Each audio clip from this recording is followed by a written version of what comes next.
Welcome to The Unconventional Path, Entrepreneurship and Innovation Stories and Ideas. Hi, I'm bela.and.mike. And I'm Mike Wasserman. Today, we are excited to be joined by Jake Jorgovan. Jake is founder of LeadCookie and Content Allies. Jake is another example of an entrepreneur who is seeking a balance between life and work. Yeah, this is an interesting interview, Bela. And this is another person who has a serial entrepreneur, and he fits in this category of people, entrepreneurs that help other entrepreneurs. So that's a great story. But before we begin, we want to share with you, our valued listeners, that our podcast today is brought to you in part by the law firm of Phillips Lytle LLP. This is a sponsorship that makes a lot of sense to us. Bela, you know this firm well, don't you? I sure do. I have worked with the key entrepreneurship partners at Phillips Lytle for over 20 years. Their attorneys take an entrepreneurial approach to legal matters, and they have a long history of success with startups. We thank Phillips Lytle for their support of the entrepreneurial community and their sponsorship of the Unconventional Path podcast. Thanks, Bela. So with that, let's move to the interview with Jake Jorgovan, founder of LeadCookie and Content Allies. Hello, listeners. Today, I'm here with Jake Jorgovan. He is an entrepreneur that has started a very interesting company that I think can help other entrepreneurs and young startup businesses, as well as other businesses also. So welcome to the show, Jake. Thanks for having me on here. Yeah, absolutely. So Jake, let me ask you my first question here. If you are at a social event, so a non-industry social event, and you introduce yourself to somebody, and then they ask you, Jake, what do you do? How do you answer that question? Yeah, so I guess if I'm like not in an industry thing or in one of those situations where people may not understand what I'm doing, I guess I would probably say, oh yeah, I run a handful of online businesses, and that enables me to kind of travel around. So I normally go there because a lot of people kind of struggle to, I guess, understand what I do unless I go further at explaining what the online businesses are. And then they'll kind of ask, oh, really, what kind of businesses? And I'll normally say, oh, I've got a lead generation agency and then as well as a content marketing agency. And so I've got both of those businesses that I run basically while I kind of travel around the world. So yeah. So tell us a little bit more detail about those businesses and what they do. Yeah, so LeadCookie is basically, we are kind of a new business generation firm. So we basically work with our clients to help them generate new leads and this new sales opportunities for their business. So we'll kind of run full outreach campaigns across LinkedIn, email, and phone for them. And so that's LeadCookie, is my more mature business that I've been running for quite a few years. And I've got a team there that really runs that one, and it gives me a ton of freedom. So I'm less active in that than I used to be, but it's still rocking and going super well. And then my newer business is Content Allies, which is basically a company where we create content based off of interviews. So we go with, our focus is on working with people who are experts in their field. They're really smart at what they do, and we basically help them. We basically interview them and turn their ideas into written content. So that is kind of our focus and what we're doing at Content Allies. Got it. So let's talk about, let's talk about LeadCookie for a second. Mm-hmm. So in LeadCookie, there's a lot of people that talk about doing that for companies.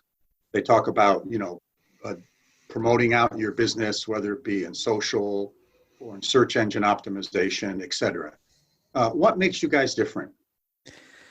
Yeah, I think the biggest thing is that there's a lot of noise. I mean, with search engine or anything like that, I mean, all of those are tactics. So like SEO would be a completely different tactic. We're more doing outreach. So what we do is we go and we're going to find out, okay, who are your ideal customers? And then we're going to go reach out to them. And so we'll basically put together very targeted lists and research kind of the ideal prospects for a company.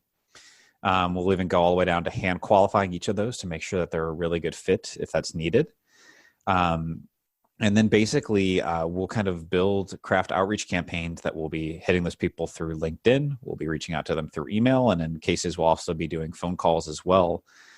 Really trying to set up those appointments. So there's so many different tactics and ways you can generate leads. You could do Google ads, you could do SEO, you could do things like that. But our focus as a firm is really saying, we're going to do that prospecting, that kind of old school sales. You need to reach out to, 20 people a day, you need more people in the funnel. Like that is kind of what we do. So that way you're just handling the people that respond and engage to that while we do kind of all of that heavy lifting and outreach for you. Right, right. So what you're doing is, I think what you're doing is you are bringing me qualified sales leads then, right? Yep. You're sort of doing what salespeople do oftentimes, right?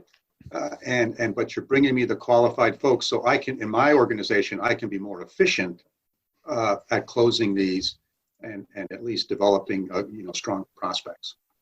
Exactly. Yeah. And we most of the time work with small business owners who maybe don't have full sales teams yet. And so a lot of times, there's maybe one salesperson at the company or the founders are still closing deals. And in those cases, it can be kind of hard and challenging to hire, I guess, an SDR would be kind of the best description, like a sales development rep who's someone who just does prospecting and outbound. They don't close deals. That's kind of a term in the industry that we basically fulfill that role, where we just kind of take that on. And so that way you as kind of the owner or you're like, one or two salespeople, they're just handling those opportunities and they're not having to do all that prospecting all day. So they can focus more on the opportunities that are a little further down the funnel. Right, right. And how do you charge for that? Is it on a percentage basis or per lead, or how does that part work? Yeah, so we have kind of a handful of different packages. Most of the time, it's throttle based on the number of contacts we're going after. So we've got packages kind of starting at $850 per month. And we have some that go all the way up to over $3,000 a month for people that are doing a higher volume, or maybe want more services or calling added into the mix as well. So it definitely ranges, but we most of the time are charging based on the number of contacts we're reaching out and then the number of channels that we're going to reach someone on. And honestly, not all channels, not everything always makes sense for everybody. So we always kind of try to pair with our customers what the best approach and the best, volume is for them as well. Yes, yes. So I imagine it does take some amount of interaction here in sort of the beginning to sort of understand your customer, understand their product, understand who they're trying to target before you actually start doing these outbound interactions. Approximately how long does sort of that front part take? Yeah. It's about a 2-week onboarding for us. One thing that I'd say is probably the biggest people that come to us that have worked with other like kind of cheaper providers or stuff similar to us before, like their biggest complaint is always, man, like they just, filled my funnel with a bunch of horrible leads, or like it was targeting the totally wrong people and stuff like that. So we try to make sure that we really spend time on the front end getting very clear on that we're hitting the right people, everything like that. But typically it takes about 2 weeks to get things going. If our clients are responsive and quick to give feedback on their side, and then within typically even about the first 30 days of outreach, you can start to see some results from that. So that's the good thing about outbound is it does start to generate results quickly, but closing deals can take a little longer. It's not the same as an inbound lead, but it is a nice thing that you start to see some opportunities really quickly. Right, right. And do customers typically do an engagement for a certain length of time, or are they ongoing engagements? Yeah, so we do a 3-month minimum engagement with our company, but what I'll say is that sometimes like the thing with outbound is sometimes you can kind of really saturate your best prospects. So we have some customers where we run a 5-month campaign, and it's like, okay, we've hit the best people that with this channel that we can really go after right now, and so we may hold and pause there. And then we've got others that have been with us for 2 years, so we just keep finding new kind of segments or different types of people or angles to go after. So it definitely can vary. Sometimes we've got some customers where we just say, hey, like, you've got like a 3-month campaign here, and this is really what this looks like. And so it might just be a short kind of, spurt, but that can ultimately lead to a large growth in their network, a lot of opportunities that they can then kind of work those leads for, years to come. Right, right. Very nice. And the customer, your client owns those leads? Yep, exactly. Yeah. So all of this we're doing either through their own LinkedIn profile or through an email account with them. So they completely own all of that and have that as well. Very nice. Very nice. Now let's switch gears and talk a little bit about Content Allies. So talk about that business a little bit. Yeah. So with Content Allies, what our real kind of focus is creating kind of higher level thought leadership content for our customers. So the whole idea is that, people that are experts in their field that are charging a lot for their time, whether those be consultants or attorneys or anything like this, where, you're selling your expertise. Really, a lot of businesses are really expertise driven.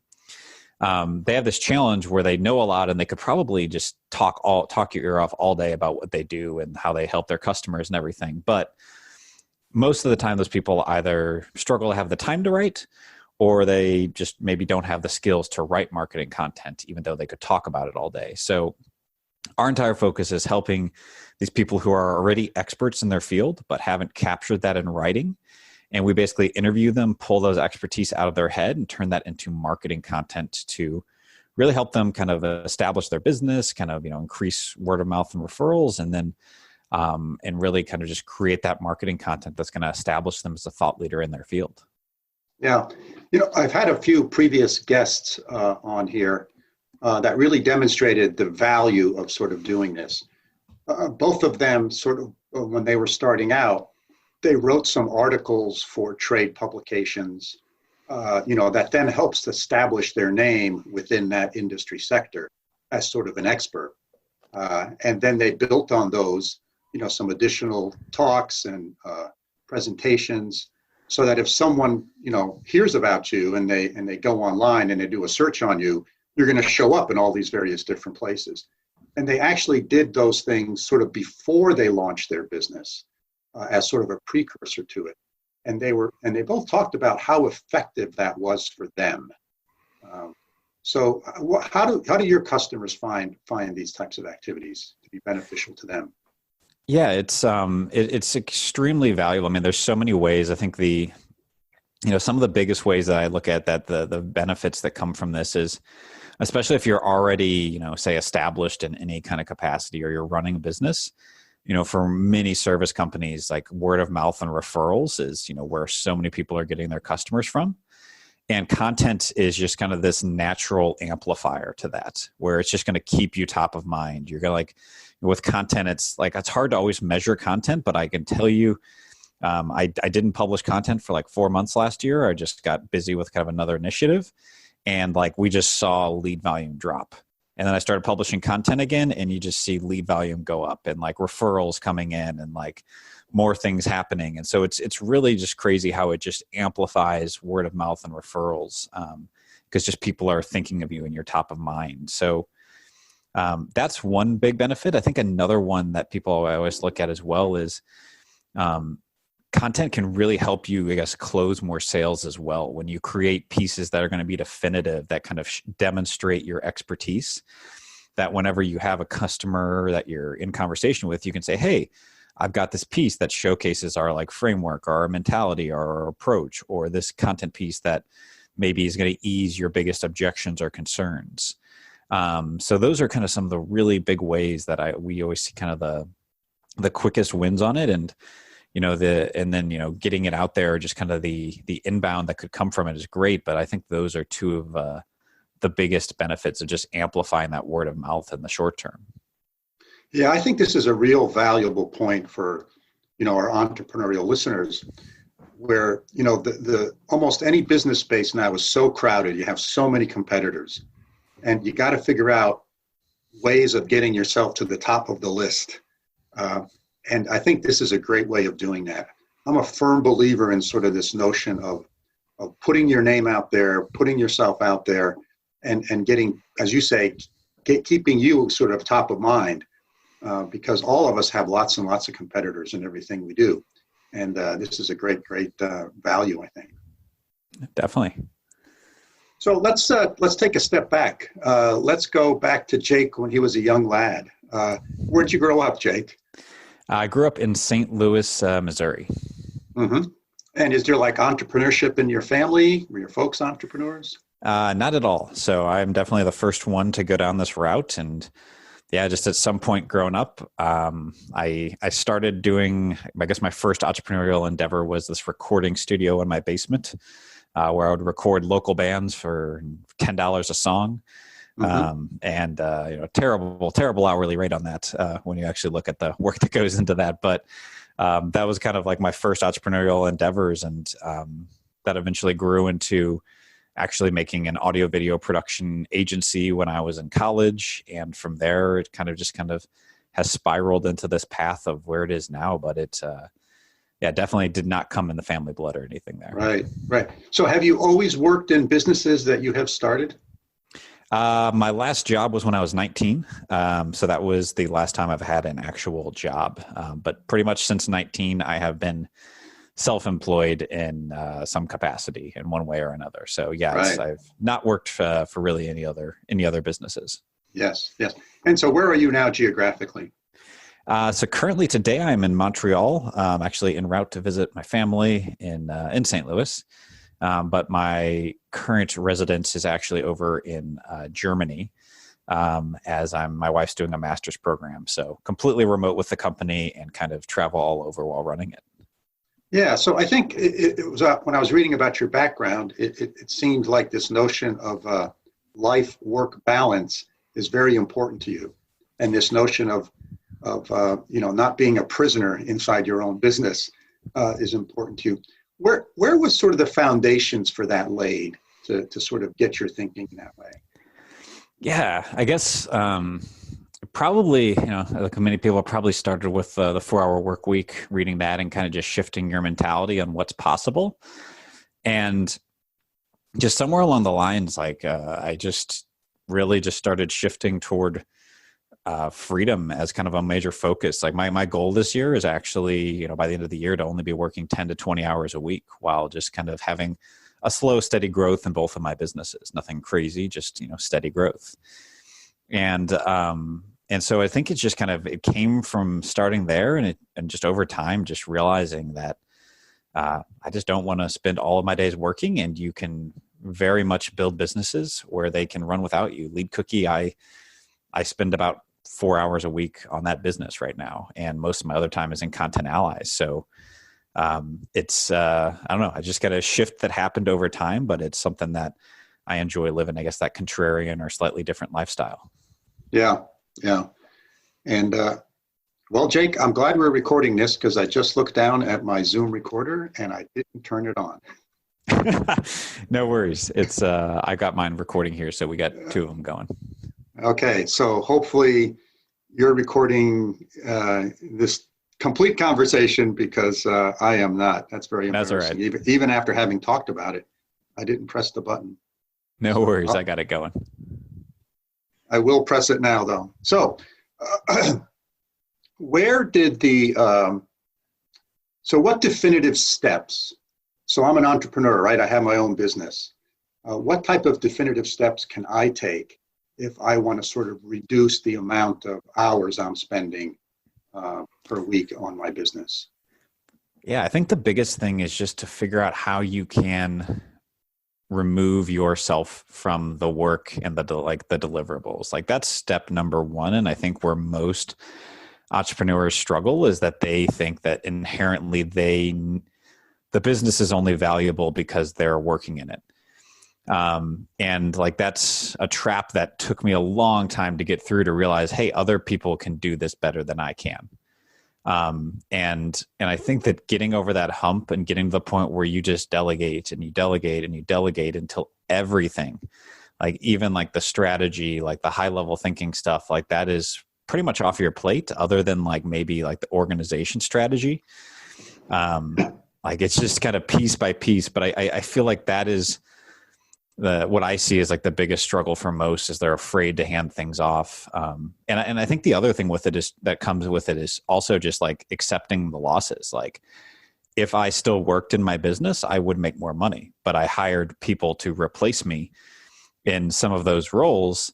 So I make less because I hired full replacements from everything. And hopefully eventually that scales up to kind of replace that. But the reality is if I were still running sales, I'd be pulling in quite a bit more money right now. If I were still kind of doing strategy, I'd be pulling in more. Like there's times in my business where I made more than I am today, but I didn't have the same freedom that I have today because I was doing so many other roles that I've now hired out to other people. Right, right. And so there is this balance you're talking about, right? Or there's this trade-off, I should say. So you may be having to trade more free time for yourself for a growth rate within your business. Yeah, I think it's just a thing to recognize, I guess, because especially for I think a lot of entrepreneurs, they often just look at the profit margin of their business and they don't think of like the salary that they should be paying themselves for each of the roles that they're doing. Mm-hmm. And so I think whenever, you actually, I kind of look at this and with Content Allies, I'm still doing so many roles. I'm like, all right, well, eventually that's going to be, a marketing person in here at X amount per month and a salesperson in here. And like right now I'm just kind of, fulfilling those roles, but eventually I'm gonna have to replace those. Right. And so I think it's just kind of understanding that and seeing that, and then also just deciding, what do you want and what's more important. At times, at other people, it might be more income is more important. Like I'd rather, make that extra $3 or $4 grand a month and not hire that person yet. Like that's a totally kind of a choice that you get to make. But it's just kind of deciding where your priorities are. Yes. Yes. So is there a sort of a size of organization where you should start thinking about this, where you should, if it comes up, or, what's sort of the sweet spot for something like this? It can totally vary. Like I would say with LeadCookie, I was building it up because like it was my livelihood while I was building it up, and like I needed the income, and like I was doing so many other roles, and I was also kind of like there's also a learning process too. You have to kind of learn to hand these things over. You don't always succeed every time you hand a whole role over, and that can be costly mistakes early on in a business. But with LeadCookie, I held on to things for quite a long time before handing them off, and so that was a much slower process. And so that did happen organically as the company grew and kind of scaled, and different levels we would kind of hire a different role. But the interesting thing is with Content Allies, I've never written a piece of content for that company, and I've never acted as the lead strategist for a client. And so literally that company from day one, I've only done the sales and marketing, and I've hired out the execution with the intention that I just didn't want to wrap myself into that. And that also meant for really about the first 9 to 10 months of the business, I didn't pull an income. But I was able to kind of build this infrastructure and build this team. And now we're surpassed that. I'm able to start pulling an income. But I also had literally a lot of freedom from it. Even Content Allies, while it's my main focus, is still probably only maybe 20 to 30 hours a week. So it's still not a massive amount of time for me, since I'm not in the delivery. Yes. So as you were saying that, it got me thinking about Content Allies. And one of the things you're doing for, let's say I'm one of your customers, one of the things you're doing for me is you're sort of amplifying my presence out in the marketplace, sort of my personal presence out in the marketplace, my credibility, my expertise, etc. And do you find that, or let me try to ask this in a way that makes sense. Is there a point where, it almost seems contrary to what we're talking about, right? Because you're taking myself and making me a personality within my business. So my customers are going to want to talk to me. They're going to want to see me on the account. They're going to want to see me talk to them on the telephone, etc. So you have a lot of businesses like that where they're really personality-driven businesses. One key individual, and then customers start to make this connection between the business and that individual, and they're sort of synonymous. Then extracting yourself from there can be a challenge. And we've seen that with large businesses, right? I think of Jack Welch and General Electric, right? Mm-hmm. Everything revolved around him. And it happens with small businesses as well. And so if you find yourself in that situation, how do you sort of think about that? How do you sort of extract yourself from that? Yeah, so that is it's an interesting one. So there's pros and cons to that, and that's very much like the situation that I'm in. Like I I have a personal brand at jake-jorgovan.com and thousands of email subscribers, and it is a large driver for both LeadCookie and Content Analyze for customers. And so it's an interesting thing because I won't say it like there's pros to it because people connect with personal brands more. Like they just do. Like they're going to follow the content from a person more than they're going to follow the content from a company. Exactly. But and like at the same time, I actually tried to go through an acquisition process with LeadCookie last year, and that was a huge problem for potential buyers of like, hey, your personal brand is driving a majority of the leads. And so like it comes with its downsides where even though, it does still have negative effects. But that being said, that doesn't mean that I need to be on all the LeadCookie sales calls. Just because I have the personal brand out there and I have this company that I own and I write about doesn't mean that people expect that I'm going to be the one on the sales calls all the time. And I had that fear initially, but it actually wasn't too much of a difficult challenge. Like eventually I just kind of stopped showing up on sales calls, or people reached out to me and I said, hey, I'm super busy, but here, let me connect you with Isaac on my team who runs sales. And it has not actually been as much of an issue. So I think, if I were selling my expertise, it would obviously be an issue because it would be limited by me. But because I built a product that people are buying, and I'm using my personal brand to drive toward that product, I think it's still something you can really utilize that in a way. And it's people don't expect to be able to talk to you just because you're the one putting out the content and everything. It's just like if you reached out to Gary Vaynerchuk's companies, you're probably not going to get Gary Vaynerchuk on the phone. And you would kind of expect that. So I think it's not as big of an obstacle as some people make. And it's honestly just been an amazing asset that's just helped me so many times over the years in terms of building my own businesses, which is why I ended up creating Content Analyze. Yes. Excellent point. So are there sort of various different companies that a strategy like this works for better than others? Are there certain industries that are more receptive to this type of thing, or does it really cuts across everything? I think it goes across anywhere where you are not as commoditized, and really it can't fit into a lot of spaces. But I think the more like blue sky or unique your value proposition is, the more you're going to be able to cut through. I'll give you an example. One of our best customers, success stories, we had this guy who did contract negotiations with Salesforce.com. So like really super niche. Like he negotiated, like enterprises would come to him and he would go negotiate their Salesforce contracts and save them money. And so it's like super, really small little niche in the world. And we wrote this content for him, and like no one else had really written much on this topic, and ended up generating him over $1 million in new business through the content that we're putting out there. And it's still serving him today. And so I think like your value proposition, if you have these like really tight little niches, that can make it easier for the content to cut through. Because, if he were to go out and try to write, I'm going to write something on just, business negotiation, like probably no one's going to listen because there's a million books on business negotiation.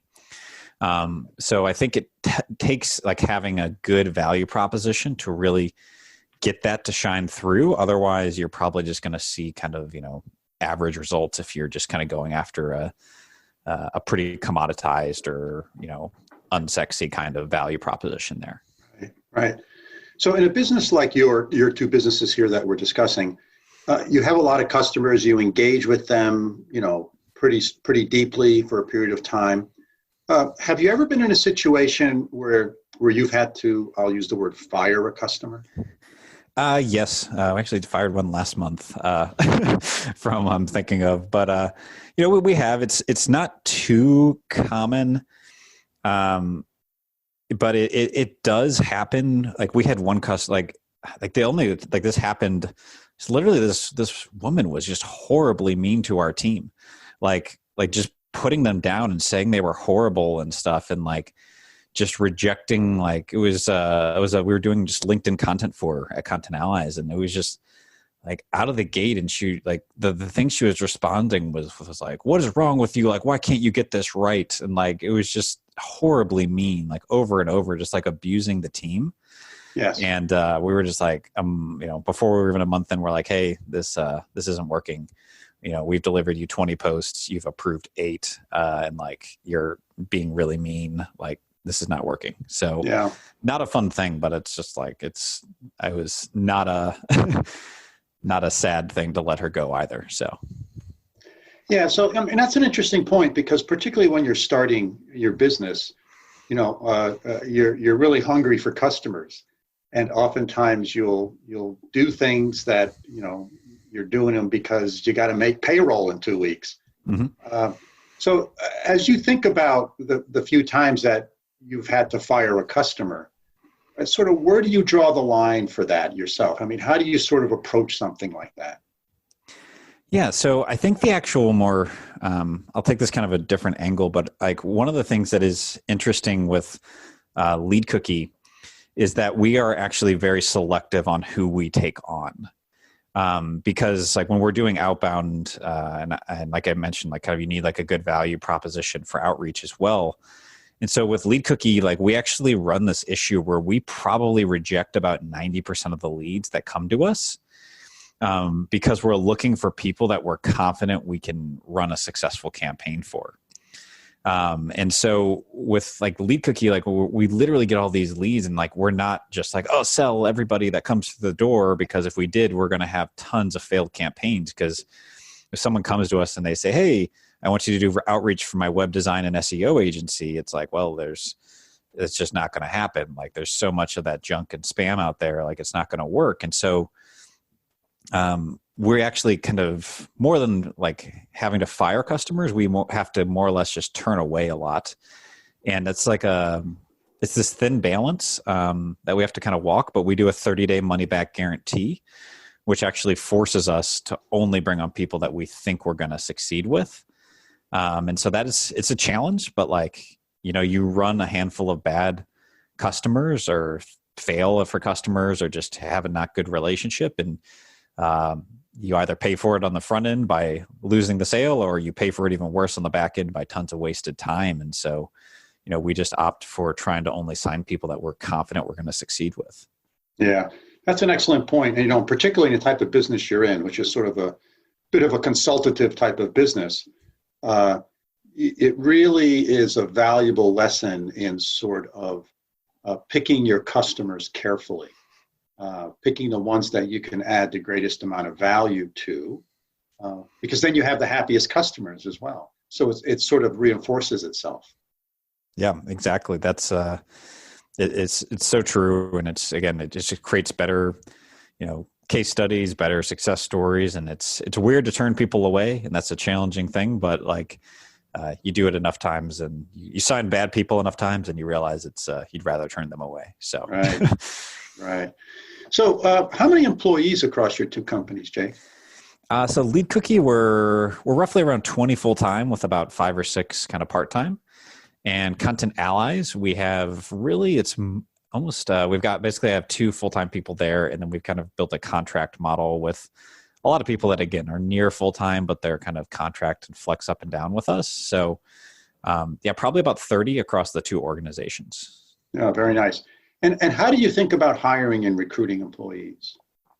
Yeah, so we've actually got a pretty ridiculous hiring process. If you go to either of our sites and you look at the We're Hiring page at the bottom, I kind of follow this process, I guess, I somewhere read called the Gauntlet, where like our application process is like this 8-step process that is like has all these like Easter eggs hidden in it. It has these like very specific requests. One of them is to record a 60-second video, not a second longer, explaining why you would be a good fit for this position, have Mozart playing in the background, say moist as the first word of your video, and toodaloo as the last word. And so it's like this really just kind of ridiculous like hoops to jump through, but it filters people out like heavily to where you're only looking at a handful of decent applications versus hundreds of just resumes and stuff like that you're sifting through that people are just firing out there. And so that is kind of one of the things we do on hiring, which is extremely helpful in just weeding people out and getting us to good candidates really quickly. So that's one thing we do, I guess, at the application level on the hiring side. Right, right. Very interesting. So, what kind of people do you think a process like that weeds out? Right, what you're asking folks to make a video, start with a certain word, end with a certain word. So, what's sort of the characteristics do you think that brings forward in a person? So detail oriented is definitely one that it brings forward, which is something that I think is a phenomenal trait to have in anybody that you're going to work with. Details, things falling through the cracks, one of the hardest things to just most painful things. So like finding people that are detail oriented, like that is like a huge thing that it pulls through. It also pulls through definitely very process people. So we've had to kind of actually, when I started doing this for writers, I had to adjust it a little bit and kind of scale some of that back because I wasn't getting enough writer applications. So, with writers, I had to kind of make it a little bit more like, hey, showcase some of your writing work. And here's like a quick little writing test and stuff like that. So we still made it work, but we had to make it a bit more creative. But like the LeadCookie one is made to find people who can just operate and be extremely detail oriented, which is what we need at that company. So you can kind of tweak that process to, whatever that specific traits you're looking for. But I think it also just weeds out, I think, people that are just going to blast out their application, maybe aren't that interested, or, it just helps you find the good ones among the ones who aren't going to put in the work to do that. We've also gotten emails. I've gotten just horribly nasty emails from people like kind of cussing me out and saying like, your application process is ridiculous, like screw you and stuff. And it would just, I find hilarious. And I always post them with the team because and we all get a kick out of it because like all 30 of us, like everybody went through it. And then there's some guy who wouldn't even put his name on it and just decided to yell at me. So it weeds out people that probably would be a horrible culture fit too. Yeah. Yeah. I always think that when you do things like this, it does sort of self-select the folks that will come join you. But that those folks fit in a certain culture. And if your sort of gauntlet process helps to reinforce the culture that you want to have in your business, I mean, that's exactly what you want. It's perfect.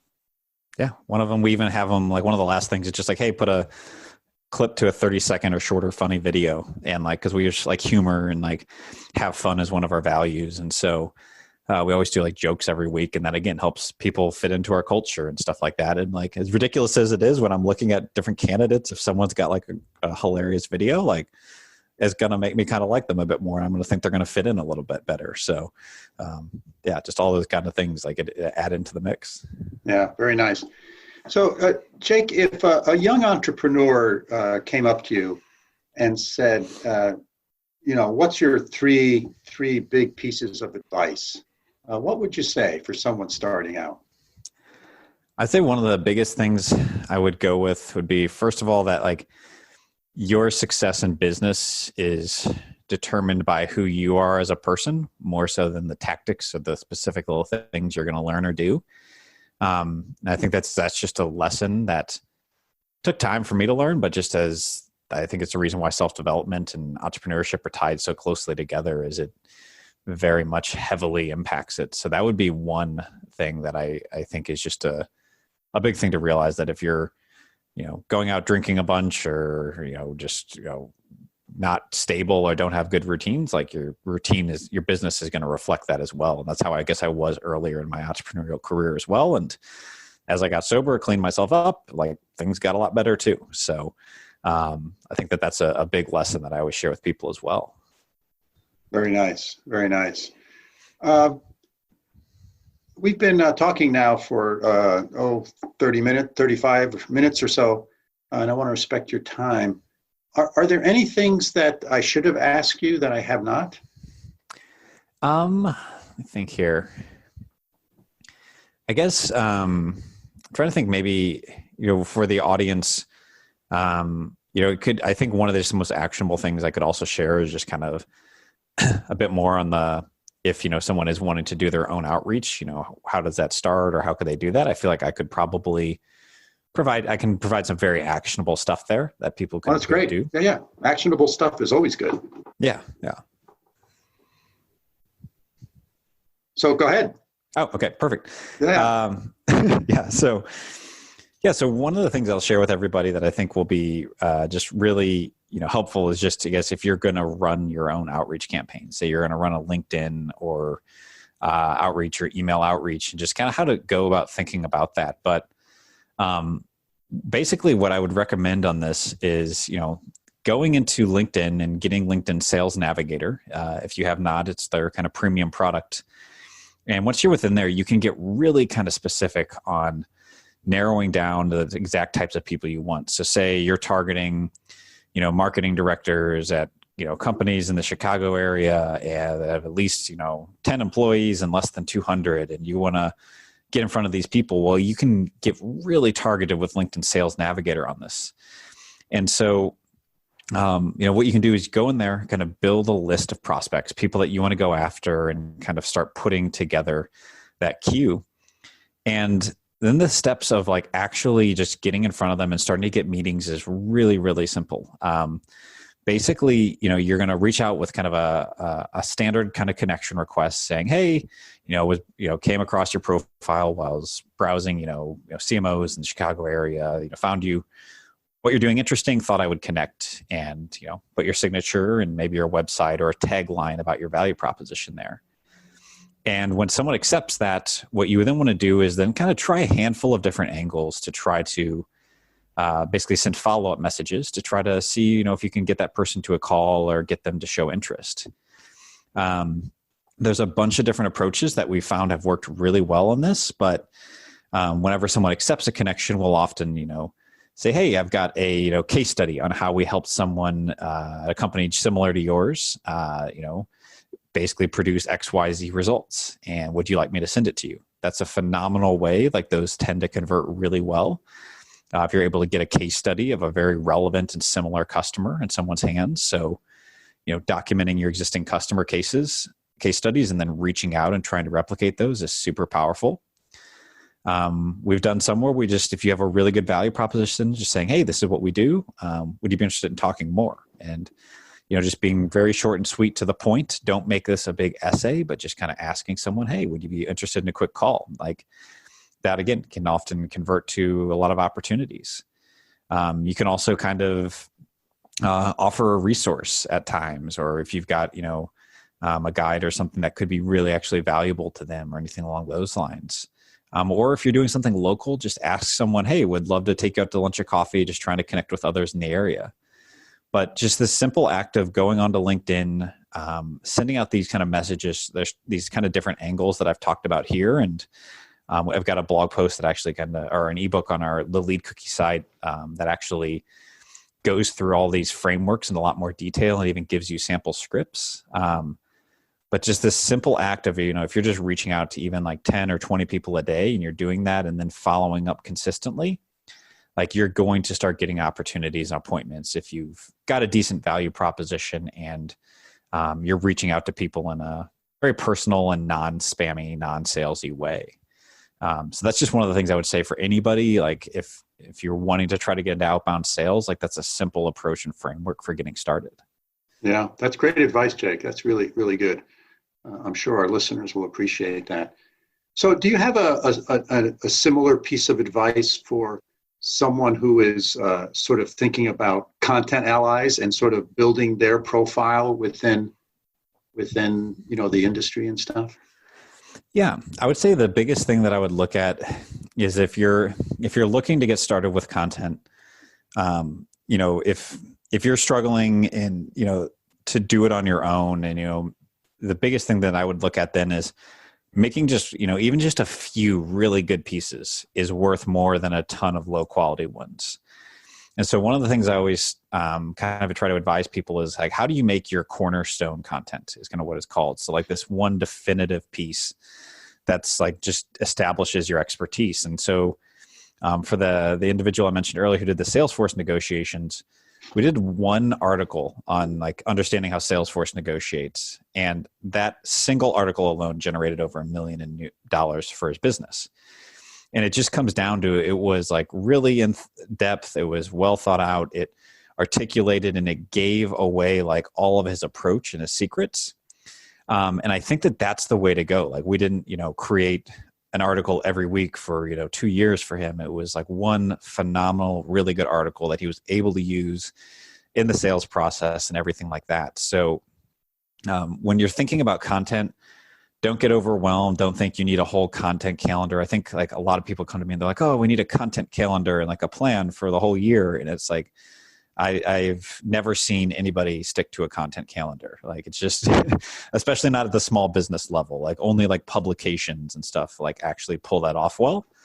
At the small business level, you're best looking at, okay, if I could just create, 1 or 2 or 3 pieces of like really good content that I think I could, send to my clients, I could send to prospects, or this would maybe be something that I could use in the sales process, or it would just help establish me as an expert in my area. Like, let's just create those few really good pieces. And that's going to take you way further than trying to just, blog once a week forever kind of thing. So that would be my biggest recommendation, is just a few high quality pieces is worth way more than a bunch of kind of low quality ones. Yeah, that's super. That's super, Jake. Thank you very much. Well, let's wrap this up. You've been a fascinating guest. I've really appreciated the conversation we've had here today. And I think you've shared a lot of really good tips and advice for our listeners. Thank you, Jake. No problem. Thanks for having me on here. Absolutely.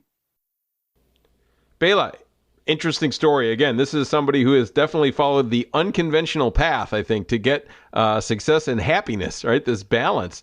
What did you think were the keys to kind of Jake's, finding the way along the path? There were a couple of markers that he talked about on the way where he could turn right or left. And what do you think the takeaways are in general for people who are kind of searching for this work-life balance that we can learn from Jake? Yeah, so I think that's a good question. I think there's a couple elements to that. One is recognizing opportunities and then acting on them. So I think that's one element. If you see something that you think other people may want, or a service you may be able to provide, I think that's one thing. The other one is, I think, saying no. The ability to say no to various different customers or potential customers who may call you up. And then really, I think the foundational piece here is getting your priorities figured out and setting your priorities. So he says he only wants to work a certain number of hours per week. I think the other underlying thing here is, in order to do that, if you're going to accomplish that, what do you need to do? Well, you need to figure out how to make your business run without you. And this is a real challenging exercise, I think, for lots of entrepreneurs, right? Because entrepreneurs oftentimes want to be in charge. They think it's really difficult for anything to happen without them, and their whole business revolves around them. Well, the thing you need to focus on, if you want to have any free time during the week and not be totally consumed by your business, is you need to put a plan in place where your business can run and survive without you being there all the time. And I think Jake has done that very well. What did you think, Mike? I agree. His approach, I think, was really interesting, and it takes a lot of self-discipline to do that. I think you and I have both struggled through the years of trying to do that, but I really liked his approach, and I think it's worth emulating. The second kind of piece that I thought was interesting is, as he was building his business, his kind of unique way that he recruited and selected employees. I don't know if I would broadly advocate this, but I think in this specific situation, it's an approach that identifies a key characteristic of employees that it's really important to him and his organization. This idea of attention to detail and this idea of cultural fit.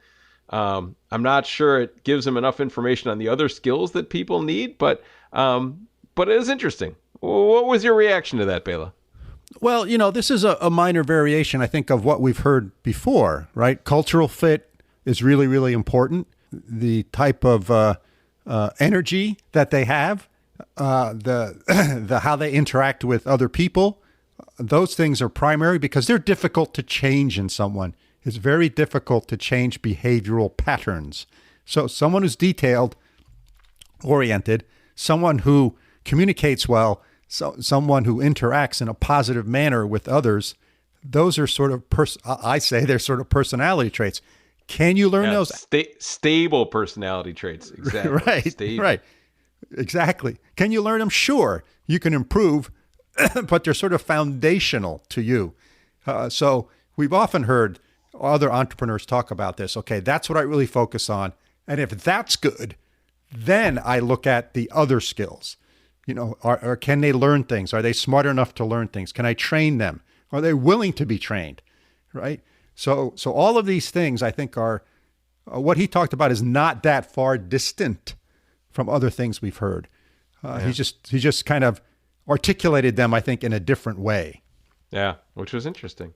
The third piece that I think is interesting is just this whole idea of selling in the digital era, right? And what his companies do. So we talked about kind of his process to get where he was and the process he uses to build his team. Now the content of what he does is kind of interesting. I'm a process versus content guy, Bela. I always love to break things down into what's the content and what's the process. And this was, to me, it really struck me very clearly that the content of what he does is also interesting. And this idea of digital sales and using LinkedIn to generate sales leads and things like this. This is really valuable. And I think that, a lot of people take it for granted, but the idea that entrepreneurs need help beyond just Google AdWords and buying Facebook ads to really make things sing. And in fact, you and I should consider using a service like this to build our listenership for our podcast, Bela, right?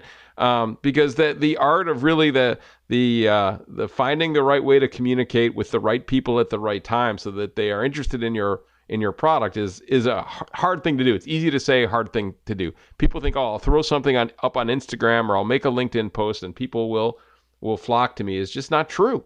So I thought what he was offering was really interesting. What was your sense in terms of the product that he's delivering?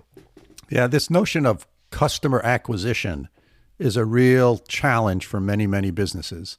And look, as you mentioned, you and I tried, right? We bought some Facebook ads, and we might as well burn the money in the fireplace, right? Because we didn't know what we were doing, and we didn't do a very good job at it. So there is a skill and an art here in customer acquisition in this digital age. And the good news is you have lots and lots of customers to reach.